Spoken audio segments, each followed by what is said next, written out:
public screenshot. Whoops. There we go, and we'll post that to Twitter. Twitter is confirming that it should use the photo that's stored on SkyDrive, so I'm going to say OK. That photo is now published to SkyDrive. I've now tweeted out to all my followers on Twitter my own personalized start experience. And one of the things that we tried to capture here was a number of these customized start experiences to give you a sense for how widely Windows Phone can cover the interests and desires of people who are obviously all very different. So there's my customized start screen. Here's another example we made that's a lot more sort of simple and direct, reminiscent of the Windows Phone 7 visual look and feel with a focus on the medium-sized tiles. Here's another example focused on someone who's really into sports. You can see this person's got the Seattle Sounders right up front, lots of small tiles. Here's an example focused a little bit more on media and entertainment. And I'll just pan through these so you can see how color, tile size, layout, all flexibly let people create an experience that is the most unique for them and makes the smartphone fast and easy to use. So that's our screenshot feature and the personalization that's possible with Windows Phone 8's new Start experience. Now I'm going to spend the rest of my time focused on photography. And there are a number of new things that we've done, and I'm going to jump in by engaging the camera experience. So I've got my Lumia 920 here. I pull it out of my pocket. I'm going to press and hold the camera button, as you're all familiar with, and the Windows Phone camera is displayed. There we go. That's our basic camera. And one of the things, for those of you who are familiar with Windows Phone, you might notice at the right our zoom bar is gone. That's because we now support pinch zoom in the camera. So that's a nice, intuitive, quick and easy thing for people to do. And that's given us some space over here to do things like have a super fast and easy control for the flash. But what I really want to spend time on is this button at the bottom. That's called the Lenses button. Imagine I pressed my camera button, and now I want to engage some other software to do lots of innovative things at the moment I take a photo. Now let me explain this concept of lenses. What you see here is a number of tiles on the screen, each of which is an application. We call these lens applications, and they integrate deeply into the built-in camera experience at the moment you take a photo or later on at the time that you're viewing a photo. At upper left, the Bing Vision lens is built into Windows Phone, so you can pull your phone out of your pocket, press the shutter button, and immediately recognize an object like a book or a DVD. These other examples are third-party lenses, some of which we, Microsoft, have written as samples. Obviously, the CNN iReport lens will be part of the CNN app that will ship later this year, so there's a social network activity that's available at the moment you take a photo. Now, let me give you an example of how this actually works. I'm going to choose the bottom, on the bottom there, the lens called FX Suite.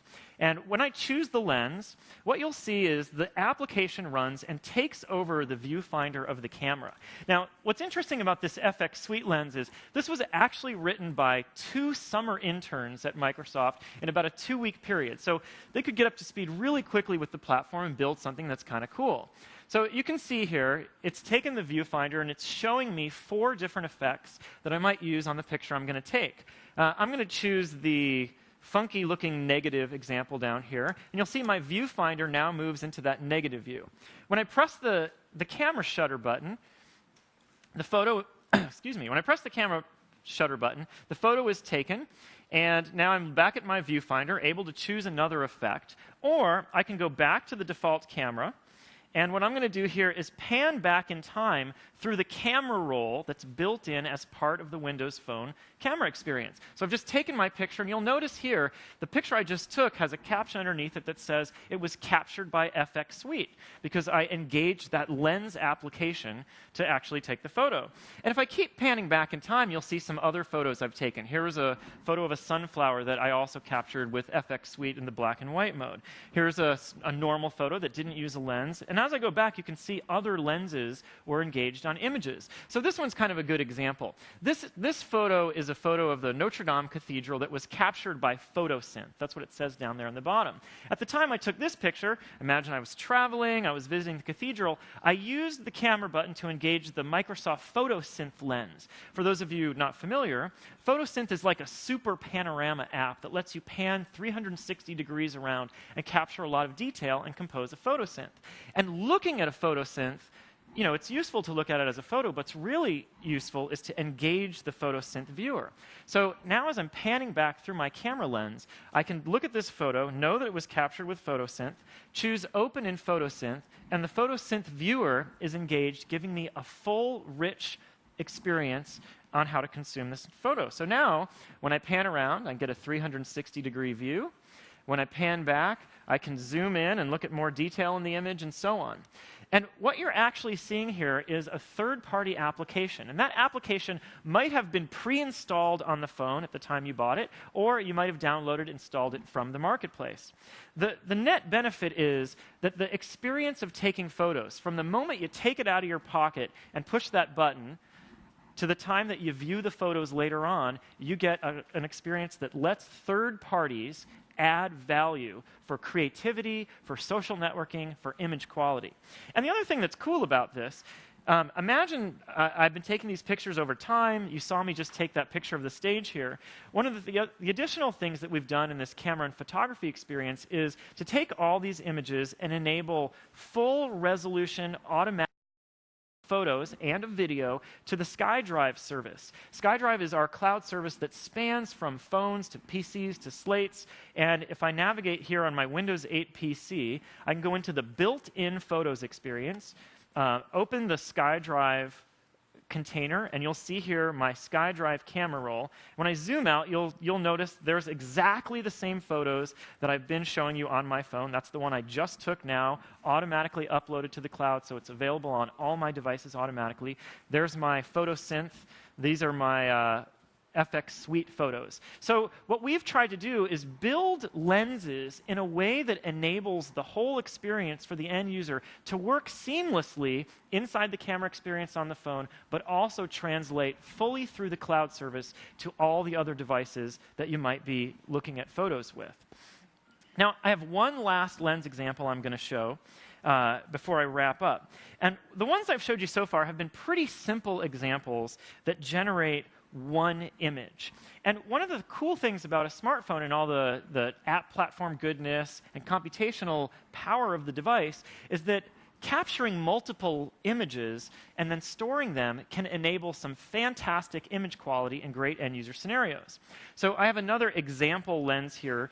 This one's called Blink. It was written by Microsoft Research to try to use facial recognition and get the best picture of a face. So this is a basic sample app. I'm going to aim it at myself here. And now watch as I press the shutter button. It's going to take a lot of frames. I'll move my head and talk, and we'll see how it does. The rich computation looks at that whole series of images that all got picked, that all got taken. It chooses the one that it thinks is the best. And as an end user, I can say, yeah, that looks great to me. I'll press the save button. And now that image has been saved into my camera roll. I can navigate back in time, just as you saw me do with other lenses. There it is. That's the one that was captured by Blink. And if I want to, you'll notice that's just one image in my camera roll. There's the previous picture I took. But what Blink is doing is actually storing all of the data associated with that picture. And in Blink's case, that was a lot of images. And what that means is, as a user, if I want, I can later on go back here, re-engage the Blink lens, and modify the resulting picture that it generated. Now, this capability means that third-party software developers can write unbelievable apps that create amazing creative experiences and incredibly high-quality photos. And one of the great things about this is that Nokia has additionally been spending time with this platform. In just a few minutes, you'll see Kevin Shields demo some of the Lens apps that will be part of the Lumia 920, making it an amazing device for capturing pictures. So that's my quick look at Windows Phone 8. In our opinion, unlike any other smartphone, Windows Phone 8 is going to enable these devices, and in particular the Lumia 920, to use the live tiles, the great photo experiences to make the most personal phone experience, bringing the people and things that you care about most right to the front and center of your experience. Thanks a lot for your time. What I'm going to do is introduce Kevin Shields to take you through more detail on the Lumia phones. Hey, thanks, Joe. Good morning.